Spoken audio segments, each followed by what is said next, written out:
د کاپیسا مرکز محمود رقی او ورڅیرمن نجراب ولسوالۍ کې د شبکې اصلاح چارې نږدې په بشپړېدو دي.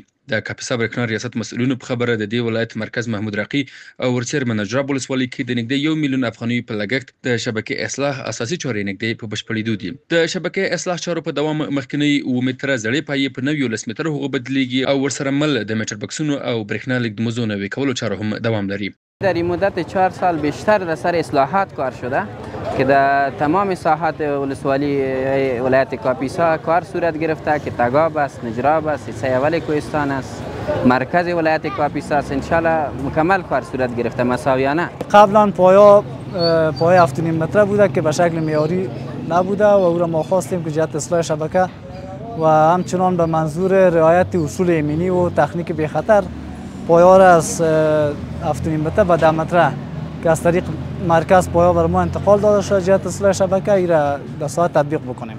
د مسؤلینو په خبره په ټوله کې 40 پایې 600 متره برېښنا لیږدمزه او ګڼ میټر بکسونه نوي او نسبیږي چې دا چاره به د برېښنا ضایعاتو په مخنیوي کې اساسي رول ولوبوي او همداراز باید د برېښنا شبکې په معیاري کېدو کې مرسته وکړي. تمام پرسنل جوان، بچه‌های پر انرژی، بچه‌های پر تلاش و همیشه با روحیه هستند. هیچ وعده تو نگفتین که شب است، روز است، همیشه به کار آماده بودین. د سیمې اوسیدونکو د برېښنا شبکې اړوند اصلاح چارو څخه خوښي ښیي او زیاتوي د 2 متره پایو بدلون پر 19 متره هغو به د برېښنا شارټ شویو احتمالي خطرونو مخنیوی وکړي او هم به له ښاري ښکلا سره مرسته وکړي. پروژه که جریان داره خیلی راضی هستیم چون همین پایه‌ای که در اینجا نصب شده ارتفاعش پایین بود، مزاحمت و اذیت کننده بود، شاید مواجه به یک خطر بسیار جدی مواجه بودیم.